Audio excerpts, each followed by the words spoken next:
Nunca imaginé que el golpe más doloroso de mi vida vendría de la boca de mi propia hija.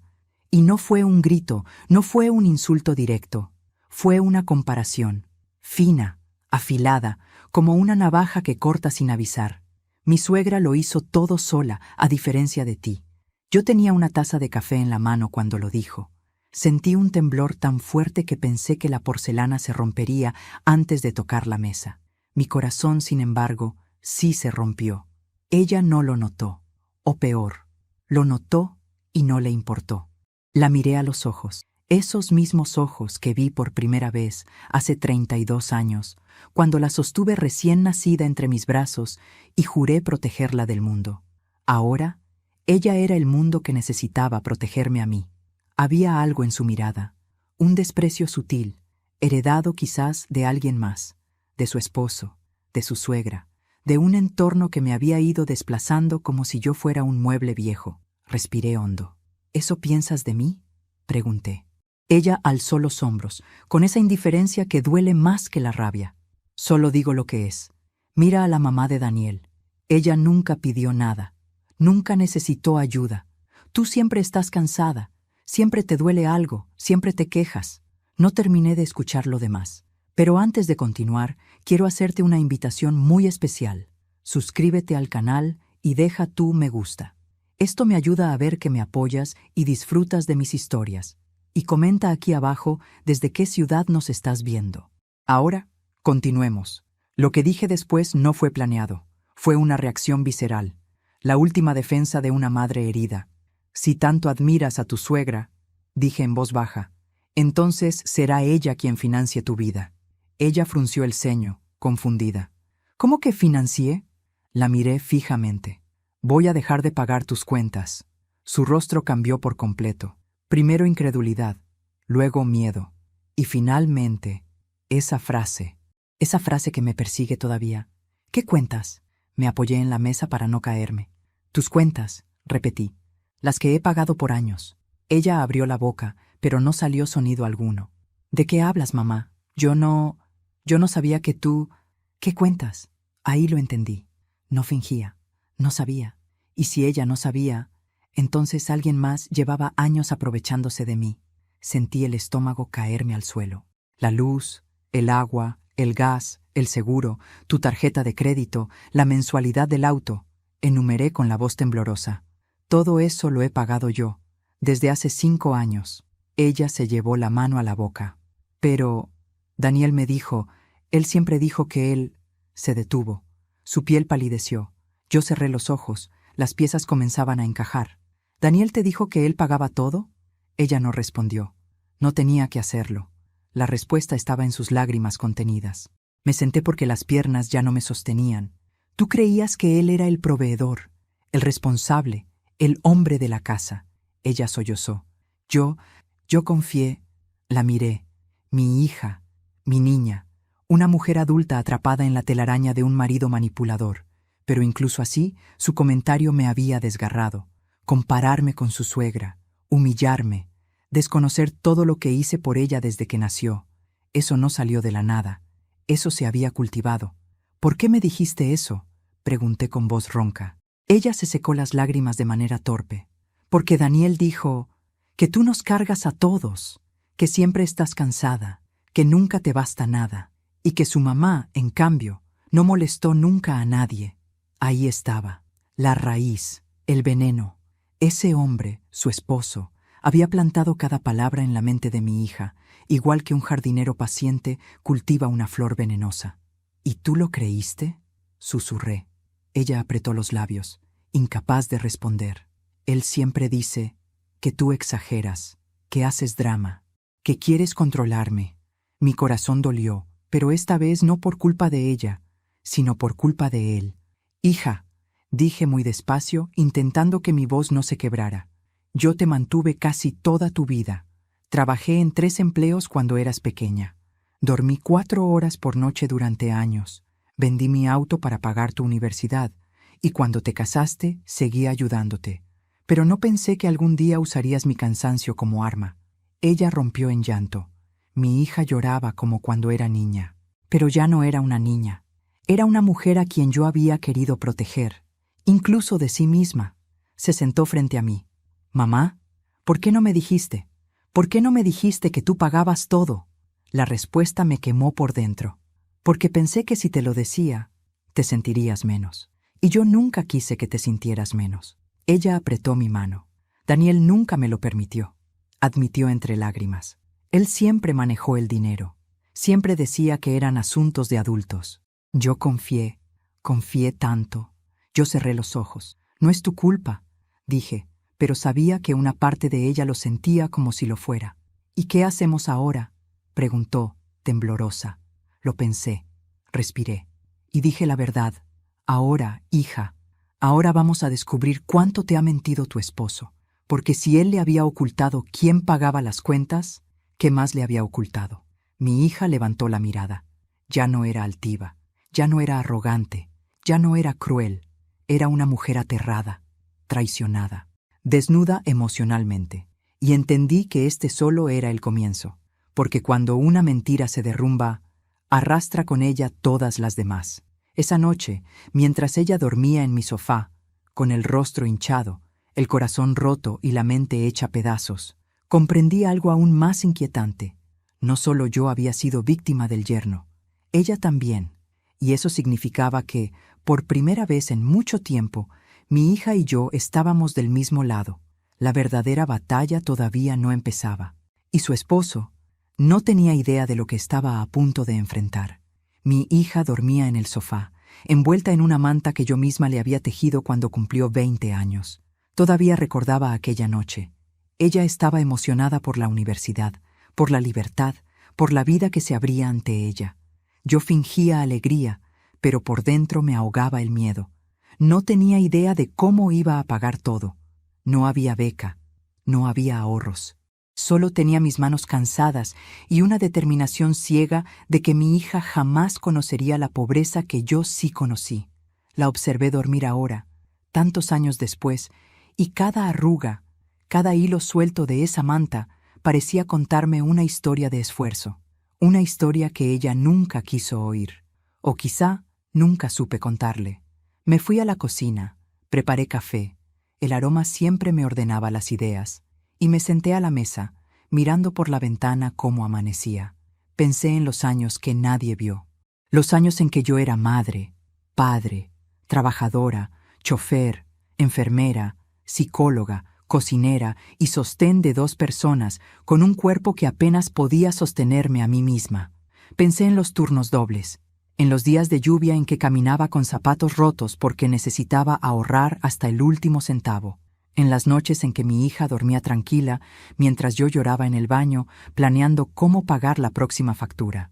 Ella nunca supo, nunca preguntó, nunca lo necesitó, porque yo me encargaba de que nada faltara. Recordé mi primer trabajo estable, cuando ella tenía 5 años. Era recepcionista en una clínica pequeña. Ganaba poco, pero era lo que había. Por las mañanas la dejaba con mi vecina. Por las tardes, cuando la recogía, mi hija corría a mis brazos gritando «¡Mamá!». Ese sonido era mi gasolina. Un día, la dueña de la clínica me dijo «Necesito que te quedes horas extras». «Pero mi hija», respondí. «Puedes traerla», propuso ella. «Que se quede aquí en la oficina». Fue así como pasé 2 años enteros con mi hija dormida en el sillón de la recepción mientras yo trabajaba hasta la medianoche. Ella no lo recuerda. Yo sí. Recuerdo su cabecita apoyada en mi chaqueta, su respiración suave, el miedo de que se resfriara, el dolor de espalda de cargarla a casa dormida. Pero jamás se lo dije, porque ser madre, para mí, significaba callar mis cansancios para que ella pudiera soñar sin interrupciones. Luego vino mi segundo trabajo, cuando ella tenía 11 años. Me contrataron en una tienda de artículos de limpieza. Era duro, pesado, pero pagaban un poco más. Una vez levanté una caja demasiado pesada y sentí un tirón en la espalda. Caí de rodillas. Ese día descubrí que tenía una hernia. El médico dijo, «Debe descansar 2 semanas». «No puedo», respondí de inmediato, y no descansé, ni un día. El alquiler no esperaba, la comida no esperaba, mi hija no podía esperar. Ella nunca supo que trabajé con dolor durante años. Nunca supo que a veces me acostaba en el suelo porque mi cama parecía demasiado blanda para sostener mi cuerpo roto. Pero yo la veía bailar, la veía estudiar, la veía reír, y eso bastaba. Cuando cumplió 18, quiso ir a la universidad. Yo no tenía dinero, ni ahorros, ni apoyo, pero sí tenía orgullo, y una promesa silenciosa. Vendí mi auto, mis joyas, todo lo que tenía valor. Acepté trabajos de madrugada limpiando oficinas y casas de desconocidos. Dormía 4 horas por día. Me alimentaba mal. Perdí peso, perdí cabello, perdí salud. Pero nunca lo dije, porque si ella sabía cuánto me costaba, tal vez sentiría culpa, y yo jamás iba a permitir que cargara con ese peso.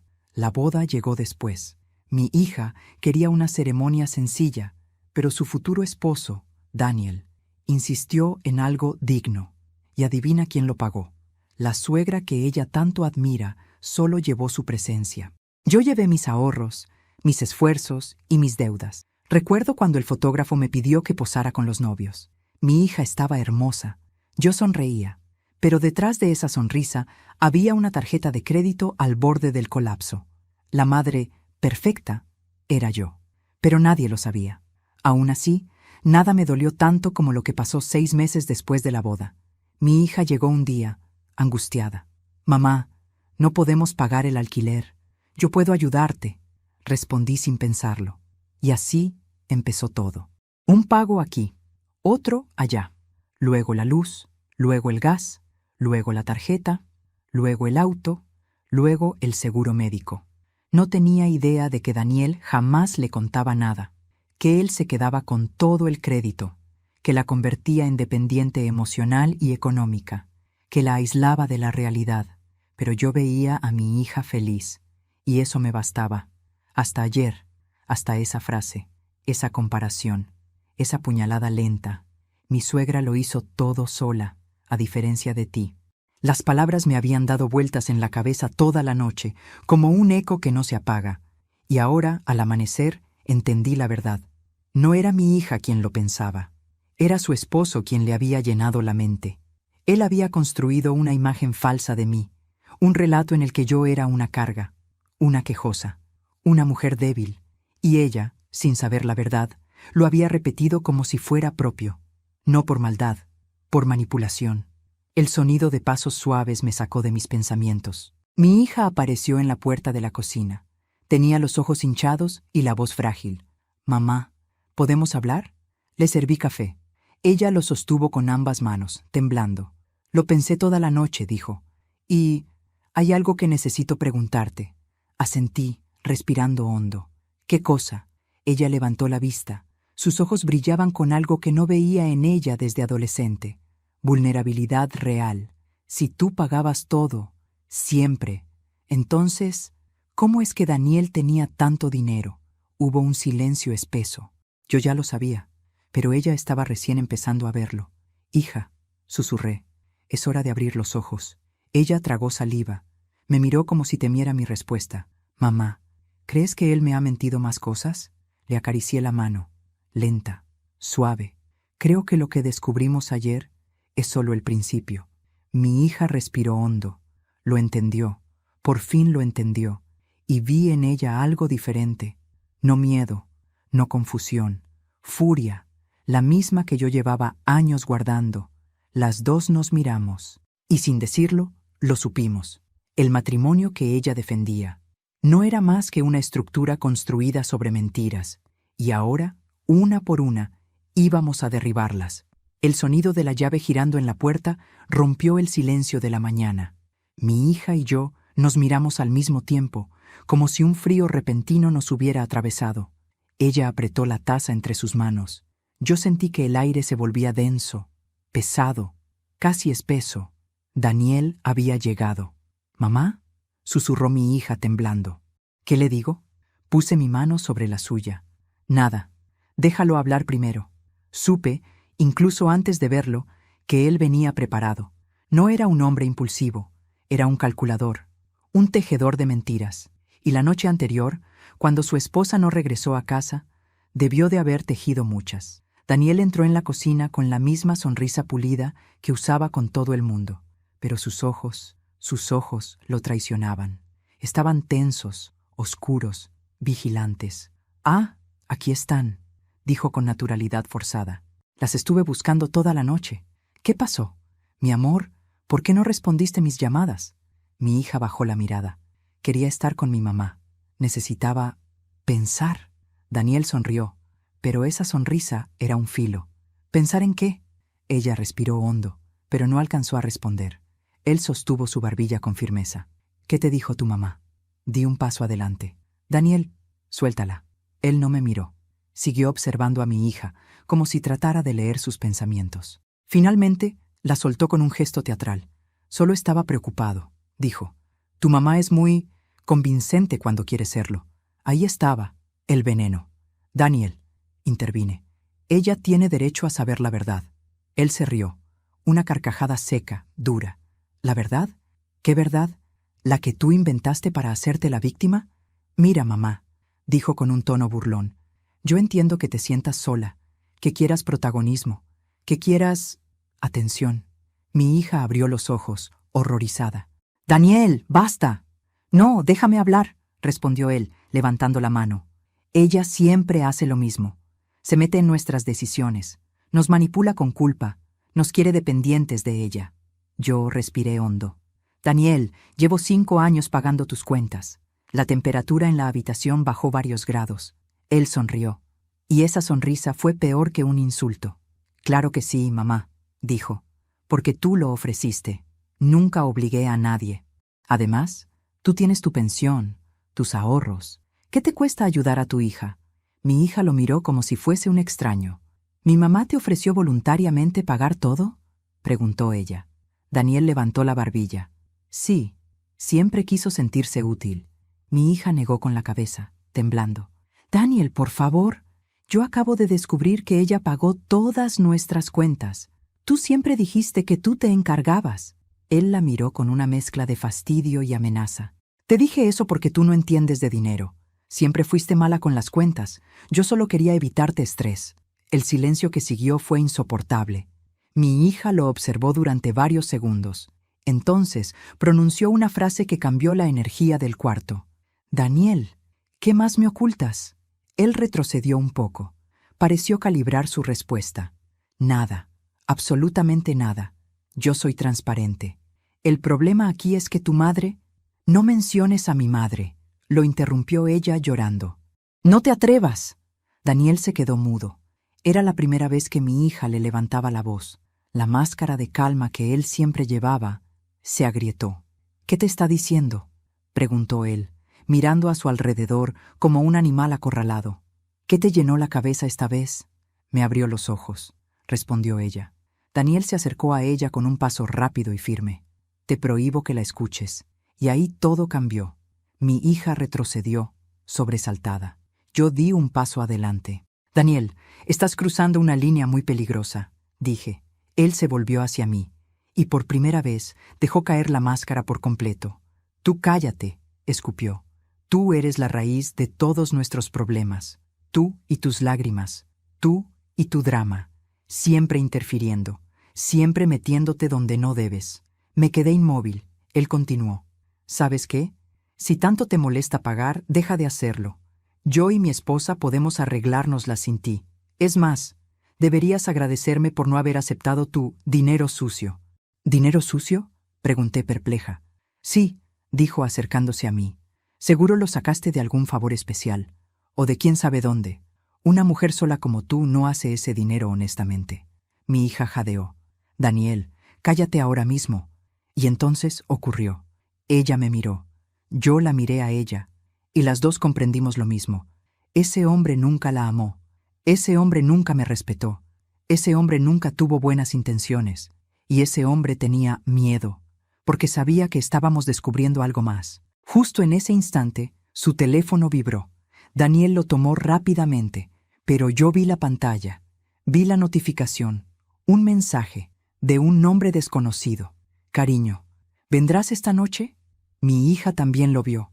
«¿Qué es eso?», preguntó ella con la voz rota. Daniel escondió el teléfono. «Nada, un amigo». «Eso no es un amigo», susurré yo. Él me fulminó con la mirada. Te dije que te callaras. Mi hija dio un paso adelante. Enséñame el teléfono. No. Daniel, enséñame el maldito teléfono. ¡No! El grito rebotó en las paredes. Mi hija lo empujó. Le arrebató el celular. Daniel intentó quitárselo de las manos, pero yo me interpuse. Mi hija desbloqueó el teléfono. Lo leyó. Y su cara se transformó en algo que nunca había visto. Ni siquiera cuando era niña, y se caía. Ni siquiera cuando se rompió el corazón por primera vez. Era devastación pura. Daniel, susurró. ¿Quién es Clara? El mundo se detuvo. Él tragó saliva. Ella siguió leyendo. Mensajes, fotos, transferencias. Noches de hotel. ¿Usaste el dinero de mi madre para estar con otra? Gritó ella. Daniel abrió la boca, pero no tuvo tiempo de decir nada. Mi hija lo abofeteó, con fuerza. Daniel se quedó helado y murmuró: «No sabes lo que haces». Ella respondió: «Tú tampoco, pero lo vas a aprender». Él salió de la cocina con pasos rápidos. No sabía si iba a huir o a contraatacar. Mi hija se dejó caer en mis brazos, llorando como aquella niña que corría a mí después de un mal sueño. La abracé fuerte. «Hija, esto no ha terminado», susurré. «Pero ahora estamos juntas, y juntas íbamos a descubrir aún más, porque una notificación en ese teléfono no era lo único inquietante. Había algo más. Un detalle que vi cuando Daniel trató de bloquear la pantalla. Algo mucho más grave. Una aplicación bancaria abierta, con movimientos hechos desde mi propia cuenta, sin mi aprobación, sin mi firma. Y mi hija, sin saberlo, murmuró: «Mamá, creo que mi esposo te robó». Y yo respondí, con la voz firme: «No creo». Lo sé. Esa tarde, cuando Daniel salió furioso de la casa golpeando la puerta como si quisiera romperla, supe que por fin tenía espacio para pensar con claridad. Mi hija seguía temblando. No podía dejar de mirar el teléfono que acababa de revisar, como si cada mensaje encontrado fuera una puñalada nueva. «Mamá», susurró ella, «¿de verdad crees que te robó?» No quería responderle impulsivamente. Quería responderle con pruebas. «Voy a verlo ahora mismo», dije mientras me levantaba. «Necesito comprobarlo por mí misma». Ella intentó seguirme, pero la detuve. «No, hija. Necesito hacer esto sola. Tú, respira. Tómate tu tiempo. Has recibido demasiados golpes hoy». Ella asintió, abrazándose a sí misma como si tratara de mantenerse entera. Entré en mi cuarto, cerré la puerta y encendí mi computadora. Mis manos temblaban, no por miedo, sino por una mezcla de rabia y anticipación. Abrí mi banca en línea, ingresé mis claves. La pantalla tardó unos segundos en cargar, pero cuando lo hizo, mi corazón dio un vuelco. Había movimientos que no reconocía, transferencias, retiros, pagos automáticos configurados desde hacía meses, todos hechos a una cuenta cuyo nombre no aparecía completo, solo un fragmento. D.S.R. Daniel Samuel Rivera. El mismo nombre que tenía grabado en su alianza de boda. Cerré los ojos, respiré profundo y empecé a revisar uno por uno. Mientras más revisaba, menos podía creerlo. «Hijo de», murmuré en voz baja. Había transferencias de cantidades pequeñas, $80, 120, 200, luego otras más grandes, 600, 950, hasta una de $1,200, y no eran recientes. Llevaba haciéndolo casi un año, a veces varias veces al mes. Mi hija no sabía, yo tampoco, pero él sí. Y no solo eso, muchas de esas transacciones coincidían con fechas de hotel, cenas, regalos caros, viajes breves que ahora, con los mensajes de Clara, tenían una explicación demasiado clara. Me llevé las manos a la boca. Sentí un ardor en los ojos, una mezcla de tristeza, impotencia y algo más profundo. Humillación. Durante años me había sacrificado para que mi hija viviera bien, y él, con su sonrisa de yerno perfecto, me robaba sin remordimiento. Usaba mi esfuerzo para engañarla a ella, para burlarse de mí. No era suficiente mirar la cuenta. Tenía que ver los comprobantes. Saqué una carpeta de documentos que guardaba en mi armario. Era mi archivo personal, donde registraba cada pago, recibo y gasto. Me senté en el suelo y comencé a revisar factura por factura. Ahí estaba. El alquiler pagado supuestamente por Daniel Aparecía marcado, pero con mi firma, o algo que pretendía ser mi firma. Tomé mis lentes. Acercarme lo confirmó. Mi firma estaba falsificada. No era idéntica, pero lo suficiente como para que un arrendador ocupado no lo notara. No puede ser, susurré. Busqué más documentos. La renovación del seguro, la mensualidad del auto, el pago atrasado de la tarjeta que Daniel decía haber cubierto de su propio salario, todos con firmas torpemente imitadas, todos pagados con mi dinero. Sentí una punzada en el pecho, no un dolor físico, un dolor emocional que era casi peor. Un hombre así no llegaba a esa crueldad de un día para otro. Mi hija había vivido en manos de un manipulador real, y yo lo había permitido sin saberlo. Me levanté del suelo con un impulso inesperado. Abandoné mi cuarto y fui hacia el salón donde mi hija seguía sentada, mirando fijamente la mesa como si su mundo se hubiera derrumbado. Cuando me vio, su expresión se volvió una mezcla de esperanza y miedo. «¿Qué encontraste?», preguntó con voz rota. Me senté frente a ella. Puse los documentos en la mesa, uno por uno. «Hija, él no solo te mintió, no solo me usó, él falsificó mi firma. Durante meses, quizá años». Ella se llevó ambas manos a la cabeza. «No, no puede ser». Le mostré las transferencias, los cargos, las fechas, los comprobantes. Ella no lloró esta vez. Era peor. Se quedó inmóvil, como si su cuerpo hubiera decidido desconectarse para soportar el shock. Él me dijo que todo lo pagaba él, susurró, que era mi deber dejarle manejar el dinero, que yo era mala administradora, que tú solo querías controlarnos. Ahí lo vi. El patrón, la manipulación emocional, la dependencia económica. Daniel no solo había sido infiel, no solo había sido ladrón, había sido un abusador psicológico. «Mamá», dijo con voz quebrada, «me siento una tonta». Me incliné hacia ella, acaricié sus manos. «No digas eso. Las personas manipuladoras saben elegir a quién quebrar. Y tú solo querías amar y construir una familia. No tienes la culpa». Ella bajó la mirada. «¿Qué vamos a hacer?», preguntó. Pensé un momento, un pensamiento que llevaba años esperando nacer. «Vamos a destapar todo, pero no precipitadamente, no con emoción, con estrategia». Mi hija me miró con un brillo nuevo, fuerza, determinación, el principio de una mujer despertando de una pesadilla. «¿Qué necesitas que haga?», preguntó. Sonreí. Era una sonrisa triste, pero firme. «Primero, vamos a reunir pruebas. Todo, cada transferencia, cada firma falsificada, cada recibo, cada mensaje. Necesitamos una carpeta completa». Ella asintió. «Y después», añadí, «iremos a alguien que pueda ayudarnos legalmente». En ese momento, mi teléfono vibró. Era un mensaje de un número desconocido. Lo abrí. «Señora, soy la administradora del edificio de Daniel y su esposa. Necesito hablar con usted urgentemente. Es sobre un asunto que la involucra». Mi sangre se heló. «¿Quién es?», preguntó mi hija. Le mostré la pantalla. Ella frunció el ceño. «¿Por qué la administradora querría hablar contigo?». No lo sabía, pero una intuición me dijo que era grave, muy grave. Sentí un escalofrío recorrerme la espalda.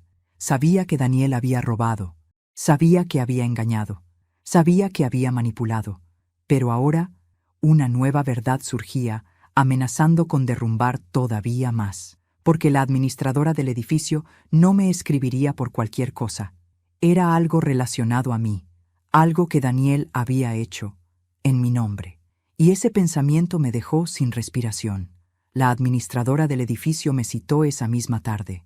Mi hija insistió en acompañarme, pero le pedí que se quedara en casa. Aún estaba demasiado vulnerable, demasiado herida, y yo necesitaba la mente clara para enfrentar lo que fuera que nos esperaba. El edificio quedaba a 30 minutos de mi casa. Durante el trayecto, mi mente no dejaba de dar vueltas. Miraba por la ventana, pero no veía el paisaje.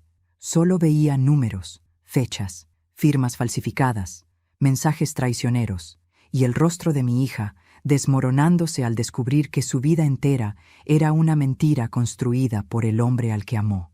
Cuando llegué, la administradora, una mujer de unos 50 años, cabello recogido y expresión tensa, me recibió de inmediato. Señora Alicia, gracias por venir. Necesitamos hablar de algo delicado. Delicado. Otra palabra que estaba empezando a odiar. Estoy aquí, respondí con voz firme. Dígame qué está pasando. Ella me hizo pasar a su pequeña oficina. Cerró la puerta. Me ofreció asiento. Y luego tomó un sobre manila del escritorio, lo colocó frente a mí y lo deslizó con la punta de los dedos. Esto pertenece a usted, dijo. Abrí el sobre. Lo primero que vi fue mi nombre. Mi nombre escrito en mayúsculas, impreso, con dirección completa. ¿Esto qué es? Ella respiró hondo. Hace 3 meses, su yerno vino a la administración. Dijo que usted estaba haciendo un trámite importante y necesitaba actualizar su información financiera. Nos entregó estos documentos, supuestamente firmados por usted. Sentí el corazón subirme a la garganta. ¿Documentos de qué tipo? Ella tragó saliva. Autorización para cargar gastos del edificio a su cuenta bancaria y un permiso para usar su información como garante económico en caso de deuda. El mundo se volvió borroso. No podía estar escuchando eso. No podía. Tomé los papeles con manos que temblaban. Ahí estaba mi firma. Falsa, torpe, pero sellada, validada, archivada. 3 meses. Durante 3 meses, Daniel había usado mi nombre, mi identidad, mi estabilidad, para cubrir gastos del departamento donde vivía con mi hija. Gastos que él nunca pagó. Gastos que, ahora, estaban atrasados y caían sobre mí.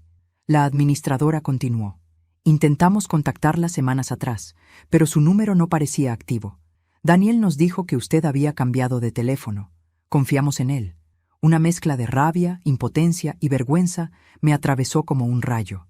Entonces, murmuré. ¿Lo que él quería era atarme legalmente a sus deudas? La mujer asintió con pesar. Lamento muchísimo que haya pasado esto, pero usted tiene derecho a denunciarlo. Esto es falsificación de identidad, un delito grave. Yo cerré los ojos, respiré. Otra mentira, otra manipulación, otra forma de atraparnos, de controlarnos, de usarnos como pilares para sostener su vida miserable. Me levanté. No confiaba en mis piernas, pero me obligué a mantenerme firme. Gracias por avisarme. Haré lo que tenga que hacer. Antes de salir, la administradora dijo algo que me heló la piel. Señora Alicia, tenga cuidado. Daniel está desesperado, y la gente desesperada comete errores peligrosos. En el camino de regreso a casa, sentí que la ciudad se reducía a ruido blanco. Cada auto, cada paso, cada voz, todo parecía lejano, como si yo caminara bajo el agua. Daniel había cruzado límites que jamás imaginé. No solo había robado dinero, había robado mi identidad. Había vulnerado mi nombre, mi integridad, mi seguridad financiera. Pero lo peor no era eso. Lo peor era saber que lo hizo mientras miraba a mi hija a los ojos cada noche, fingiendo ser un buen esposo. Cuando llegué a casa, mi hija estaba sentada en la sala, abrazando una almohada. Sé que había llorado. Se le notaba en los párpados hinchados. Mamá, pensé que tardarías más. ¿Qué pasó? Me senté frente a ella. Le conté todo. Cada detalle, cada documento, cada deuda, cada mentira. Mientras hablaba, su rostro cambiaba. Tristeza, confusión, rabia y finalmente, horror. ¿Usó tu identidad para endeudarse? Sí. ¿Y firmó en tu nombre? Sí. ¿Y todo esto significa que, legalmente, podrías perder dinero? ¿Incluso tu casa? Asentí despacio. Ella rompió en llanto. «Es un monstruo», gritó. «Un monstruo. ¿Cómo pudo? ¿Cómo pudo hacernos esto?» La abracé mientras su cuerpo se sacudía con sollozos. «Hija, ya no podemos seguir ignorando lo que es evidente. Daniel no es un hombre confundido. Daniel no es un marido con problemas. Daniel es un manipulador, un mentiroso y un delincuente». Ella apretó los dientes. «Lo voy a enfrentar, ahora mismo». La tomé de la mano. «No sola, mamá. No sola, hija. Tú ya sufriste bastante. Ahora me toca a mí hacer lo que debí haber hecho hace mucho tiempo». En ese momento, sonó su celular. Era Daniel. Otra vez. Como si supiera que algo se estaba moviendo. Como si presintiera que su poder se desmoronaba. Mi hija miró la pantalla sin contestar. «No quiero escucharlo», susurró.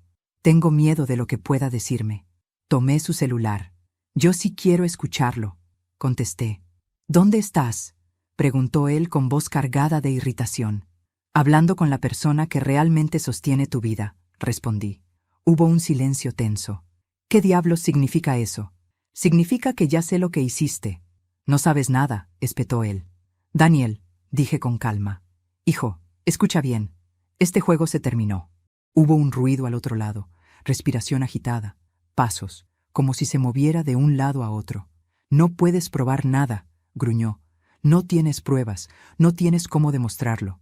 Sonreí, no porque fuera gracioso, sino porque, por primera vez, él tenía miedo. Las tengo, Daniel, todas, y mañana estarán en manos de un abogado. ¿Qué? ¿No puedes? Antes de continuar, dije de pronto mirando a mi hija, dime aquí en los comentarios qué te está pareciendo esta historia hasta ahora y qué harías tú en su lugar. No te vayas del video, porque lo que viene a continuación te pondrá la piel de gallina. Mi hija me miró como si no reconociera a la mujer frente a ella. Una mujer que por primera vez no se doblaba, no lloraba, no imploraba. Una mujer que luchaba. Volví al teléfono. Daniel, escúchame con atención. Esta vez serás tú quien tenga que rendir cuentas. No yo, no mi hija, tú. Hubo un silencio largo, y entonces él dijo algo que me heló la sangre. No tienes idea de lo que estás desatando, Alicia. Y colgó. Mi hija me miró, aterrada. Mamá, ¿qué quiso decir con eso? Respiré hondo, porque yo sí tenía una idea, o al menos una sospecha, y era peor de lo que ambas imaginábamos. Esa noche casi no dormí. Mi hija tampoco. Nos quedamos en silencio, cada una en su habitación, escuchando los ruidos de la casa, el viento golpeando la ventana, los pensamientos martillando la mente con fuerza. Daniel no volvió a llamar, y eso, irónicamente, nos inquietaba más. A las 7 de la mañana, escuché pasos en la cocina. Encontré a mi hija mirando su taza de café sin tomarla, con la mirada perdida. No quiero seguir viviendo con miedo, dijo sin mirarme. No quiero que él siga controlando mi vida. Me senté a su lado. Ya no puede controlarte. No ahora que lo sabemos todo. Ella negó con la cabeza. No, mamá, aún no sabemos todo. Me quedé en silencio. Tenía razón. Daniel había insinuado algo, algo que él sabía y nosotros no, algo que guardaba como arma final, y yo necesitaba descubrirlo antes de que pudiera usarlo en nuestra contra. Vamos a revisar los documentos otra vez, propuse, pero esta vez no nos enfocamos solo en las transferencias. Abrimos correos antiguos, mensajes guardados, fotografías, conversaciones archivadas. Mi hija conocía su celular de punta a punta, pero la noche anterior no estaba en condiciones de verlo todo. Mamá, mira esto, susurró de pronto. Era un correo, de hace un año. Venía de una clínica privada. Asunto, confirmación de consulta. Fertilidad masculina. Mi hija frunció el ceño. ¿Fertilidad masculina? ¿Por qué Daniel habría...? Abrimos el contenido del mensaje. Decía, estimado señor Rivera, estos son los resultados de su análisis de fertilidad.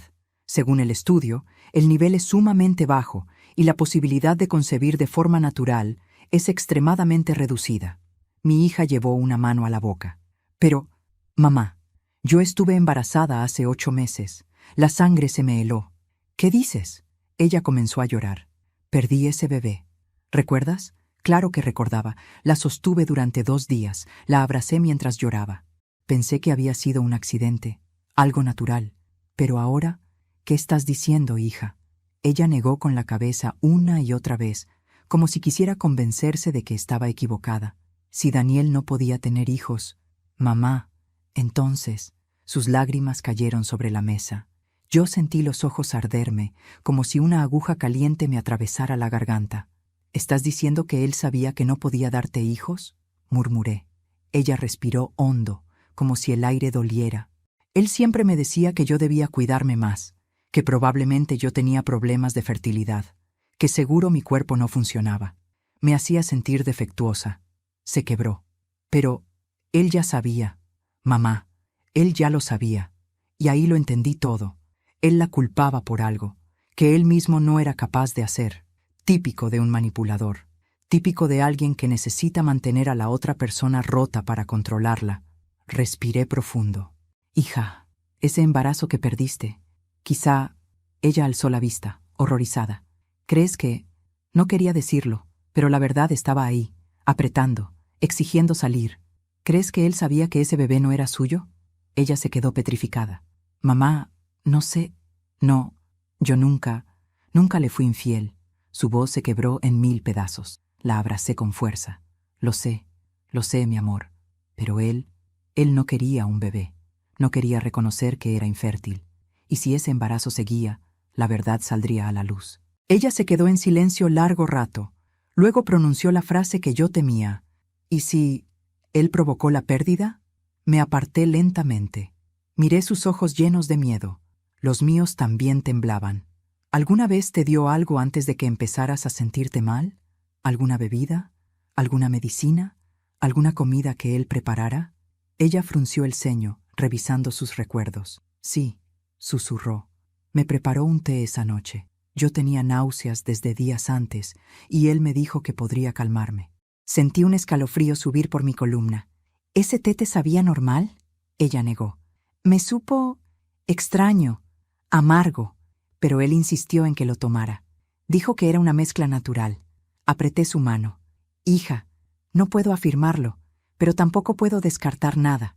Ella rompió en llanto otra vez. Mamá, me casé con un monstruo, gritó. Le di mi vida, y él, la sostuve mientras temblaba. No estás sola, no más, y esta vez vamos a llegar hasta el fondo de todo, hasta el último rincón oscuro donde él haya escondido su maldad.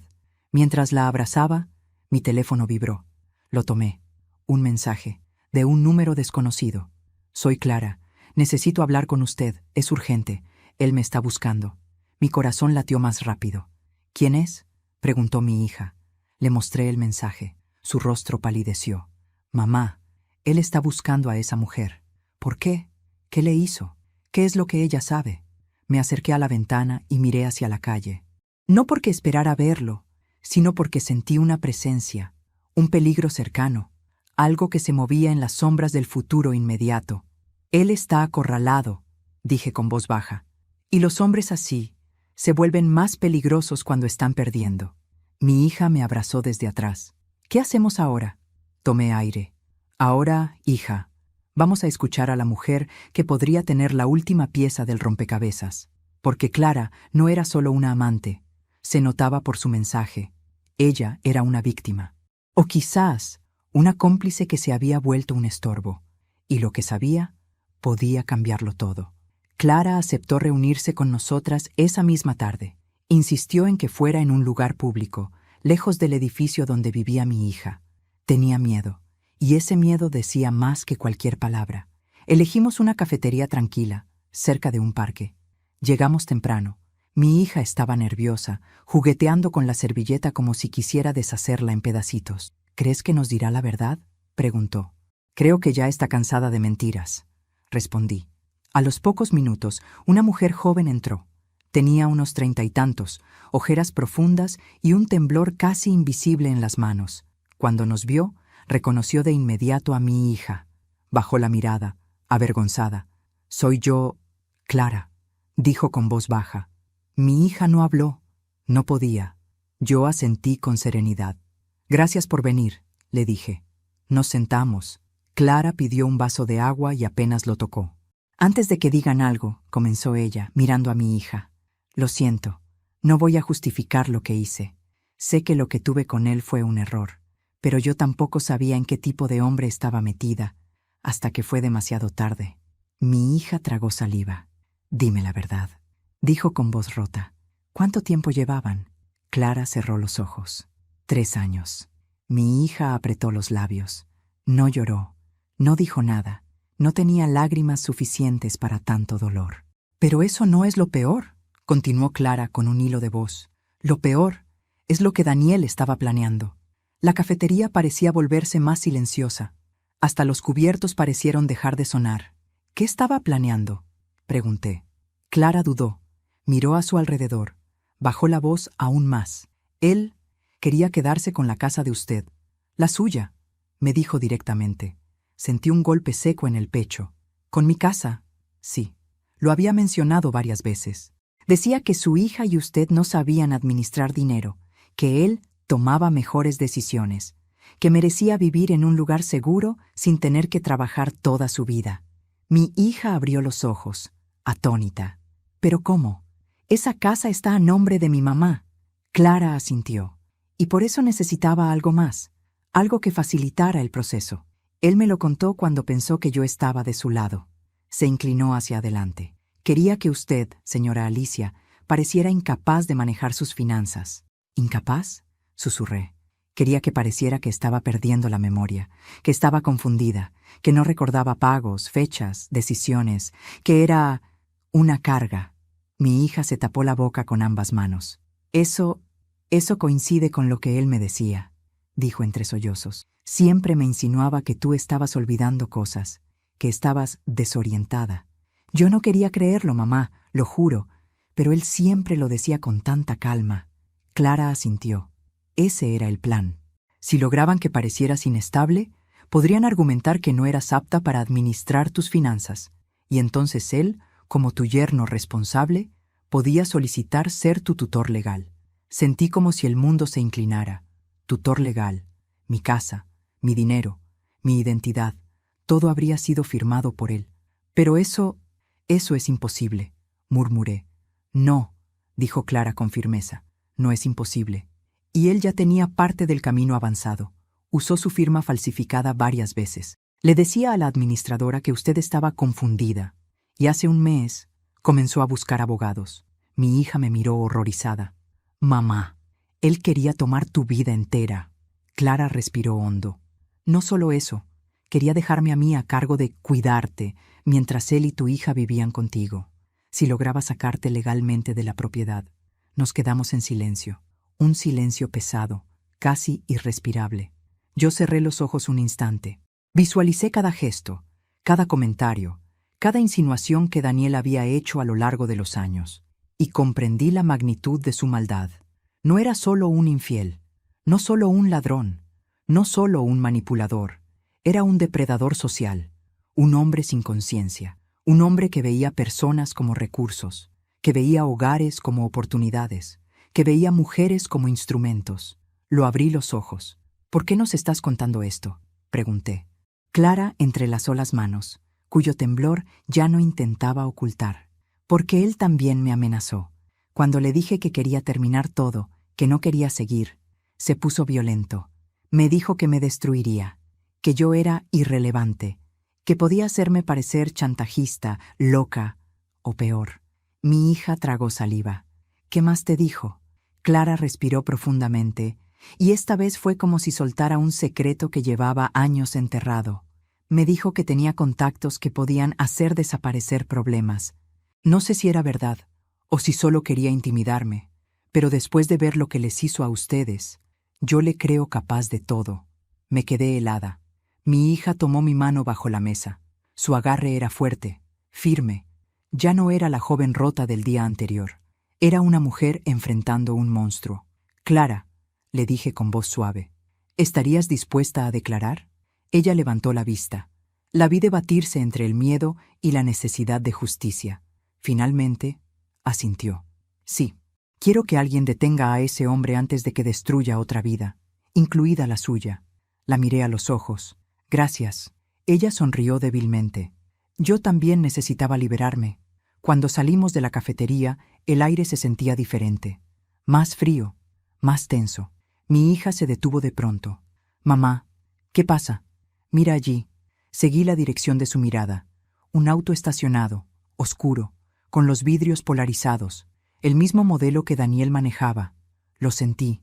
Un escalofrío, una advertencia visceral, un sexto sentido que solo las madres desarrollan. Daniel nos estaba vigilando. La guerra ya no era silenciosa, era abierta. Y yo no iba a retroceder. El auto oscuro permaneció allí, detenido frente a la cafetería, como una sombra ominosa que se negaba a desaparecer. Mi hija respiró hondo, tratando de no perder la calma. Yo, en cambio, sentí que algo dentro de mí se afianzaba. No miedo, no inseguridad. Era una determinación profunda, vieja, sólida. La misma que me había mantenido de pie durante toda mi vida, incluso en los momentos en que nadie más veía mi fuerza. No mires hacia atrás, le dije a mi hija mientras caminábamos hacia la esquina. Si es él, quiere intimidarnos. No le vamos a dar ese poder. Ella asintió, aunque podía sentir su temblor a través de su mano. Clara se despidió apresuradamente, tomando un taxi diferente. Su rostro reflejaba alivio y terror al mismo tiempo. Cuando doblamos la esquina, escuché el motor del auto encenderse. No aceleró detrás de nosotras. Solo se movió unos metros y volvió a detenerse. Daniel estaba enviando un mensaje claro. Los veo, los vigilo. No se atrevan. Pero ese mensaje llegó demasiado tarde. Yo ya no era la mujer que él creía poder manipular. Y mi hija tampoco. Al llegar a casa, llamé a un abogado que había ayudado a una amiga en un caso similar. Nos recibió ese mismo día en su oficina. Era un hombre serio, de lentes redondos y voz pausada. Nos escuchó durante casi una hora sin interrumpirnos, tomando notas meticulosas. Cuando terminamos, dejó el bolígrafo sobre la mesa. Lo que tienen aquí, dijo tocando la carpeta llena de pruebas, no es solo un caso de infidelidad o manipulación. Es un delito múltiple: falsificación de firma, fraude bancario, suplantación de identidad, desvío de fondos y coacción emocional. Estamos hablando de penas de prisión reales. Mi hija palideció. ¿A prisión? Sí, respondió el abogado sin titubear. Pero antes de presentar cargos, debemos asegurarnos de que ustedes estén a salvo. Esa frase me congeló. ¿Qué quiere decir?, pregunté. Él se inclinó hacia adelante. Los hombres como Daniel no suelen aceptar la caída con facilidad. Es probable que trate de intimidarlas o chantajearlas. Por eso debemos proceder estratégicamente. Lo primero es emitir una notificación formal para que cese cualquier uso de su identidad, señora Alicia. Lo segundo, documentar el acoso. Y lo tercero, grabar cualquier intento de contacto o amenaza que él haga. Mi hija asintió lentamente. ¿Y si intenta acercarse a la casa? Llamen a la policía de inmediato. No duden. Salimos de la oficina con una mezcla de miedo y alivio. Era como caminar con un escudo nuevo, aún pesado, pero poderoso, y por primera vez desde que todo comenzó, pude respirar con un destello de esperanza. La confrontación final llegó antes de lo que imaginábamos. Esa noche, mientras mi hija y yo revisábamos documentos en la sala, escuchamos el golpe seco de un puño contra la puerta. Los dos nos levantamos de un salto. «¡Abran!», dijo la voz de Daniel. «Sé que están ahí». Mi hija se llevó la mano al pecho. Yo sentí cómo mis piernas querían temblar, pero no les permití hacerlo. «No abras», susurró ella. Me acerqué a la puerta sin quitar el seguro. «Daniel, no tienes permiso de estar aquí». «Alicia», dijo con una calma forzada. «Solo quiero hablar. Todo lo que tengas que decir se lo dirás a la policía o a un abogado». Golpeó la puerta otra vez. «¿Crees que puedes destruirme? ¿A mí? ¿Con un par de papelitos? Yo siempre he estado a cargo. Siempre. Nada de esto se sostiene sin mí». Mi hija, desde atrás, encendió la grabadora del teléfono. Yo respiré hondo. «Daniel, deja de usar un tono intimidante. Ya no funciona». Hubo un silencio. Luego, una risa amarga. «Tú no entiendes el juego, Alicia. Yo estaba construyendo algo grande. Ustedes dos tenían que estar en su lugar, obedecer, confiar, pero lo arruinaron». «No», respondí con voz firme. «Tú lo arruinaste». Daniel golpeó la puerta con tanta fuerza que el marco vibró. «Abran o entro». Fue suficiente. «Ya llamé a la policía», dije. Era mentira, pero funcionó. Escuché cómo daba un paso atrás, cómo respiraba agitadamente, cómo entendía que el control se le escapaba. «Esto no termina aquí», escupió. «Créeme». Y entonces se fue. Su auto arrancó con un chillido de llantas. Mi hija comenzó a llorar en silencio. La abracé. «Se terminó, hija. Ya no tiene poder». La policía llegó 20 minutos después. Tomaron la declaración. Revisaron la puerta. Nos dijeron que, con la denuncia formal, podían emitir una orden de restricción. El abogado, al día siguiente, presentó los cargos, y en cuestión de horas, Daniel desapareció. Del edificio, de la ciudad, de todas las cuentas que revisamos. Pero no escapó.